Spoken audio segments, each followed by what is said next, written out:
Hey everybody, welcome to the player creation of Scratch Jackson, a second baseman.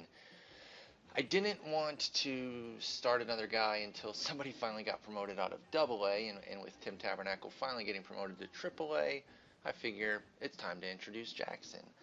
So that way I didn't have three guys in Double A. Hopefully start getting these guys to the majors soon.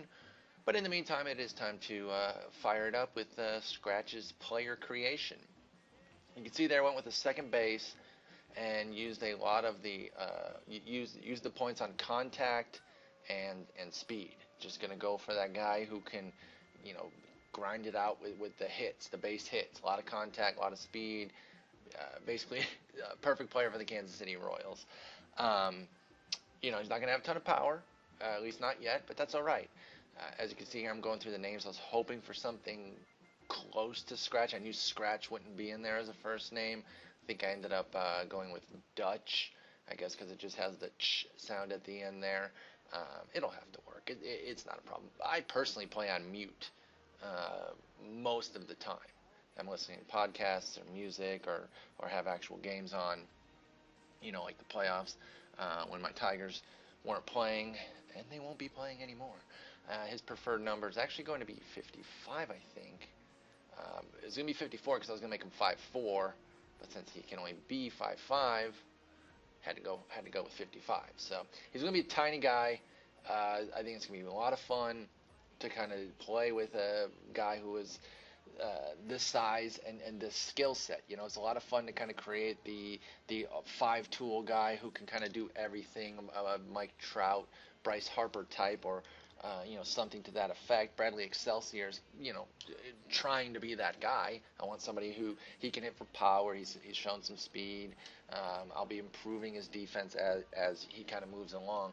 This guy's going to be in a totally different mode.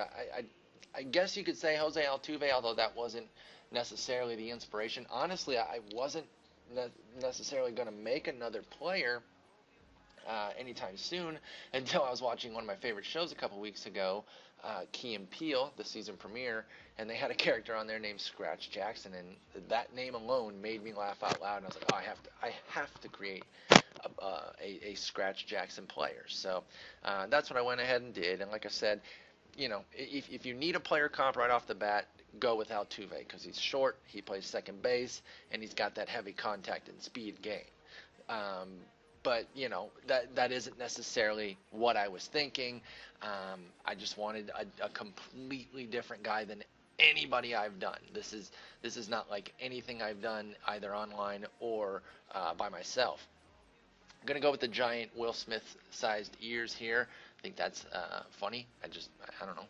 Big ears are kind of funny. I kind of have small ears, so a little bit different than I am. And I'm also 6'5", so it's way different than I am. Although I do weigh way too close to 160, given that I am 6'5", but that's neither here nor there. So this is just going to be the player creation. You can see speeding through here. I haven't been great, at kind of creating super unique faces. I don't know how to do it really well. I've seen guys create, real life people in a matter of seconds. I'm really impressed with the way some people can manipulate these into some great faces. The character on Key and Peele actually had, I think, dreads. So I wasn't trying to emulate the way that he looked on Key and Peele. By the way, I will include a link to the sketch that they did with it. It was actually really funny, really really sharp commentary on pop music. But no, so if you did happen to see it, don't necessarily clown me for not making him look exactly the way he looked on the show, because that wasn't what I was going for. I just wanted the name. The name was too good to pass up. I absolutely loved it. So yeah, now I'm just going through here, obviously going with the accessories. I put a little eye black there. I haven't had a guy with eye black yet, so that's new. Let's see, nothing else too special here in terms of the accessories.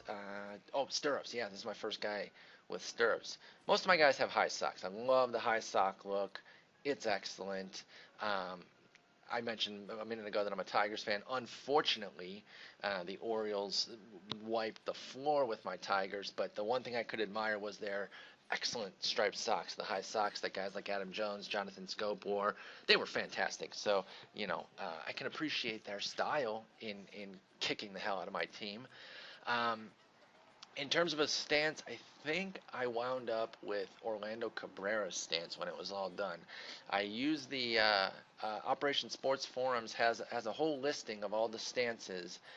So if you're ever looking and you want to know who these guys are outside of the ones that are obviously named, the guys that are in the game, I can also link that, but I'm sure it's pretty well known. But just in case you haven't, I will link that as well.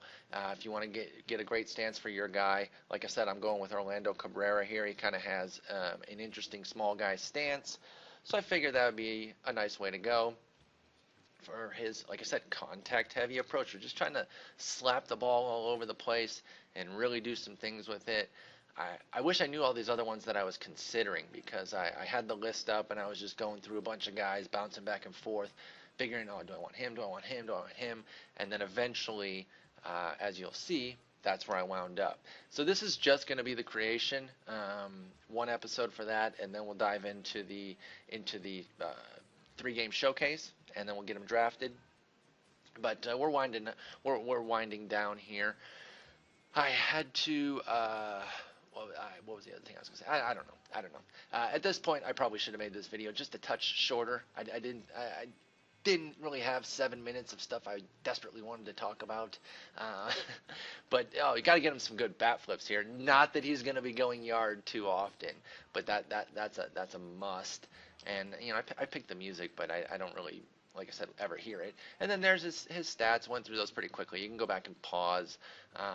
Nothing, over the top to start with. Now, of course, nobody really has that to start with. So I think we'll see where I spent the 500 points. Now, I don't know if I'm unique here, but I like to spend the points on the plate vision and discipline. I want him to be able to contact and then obviously add to the contact. So episode 2, we'll do the showcase, and then we'll see where Scratch gets drafted.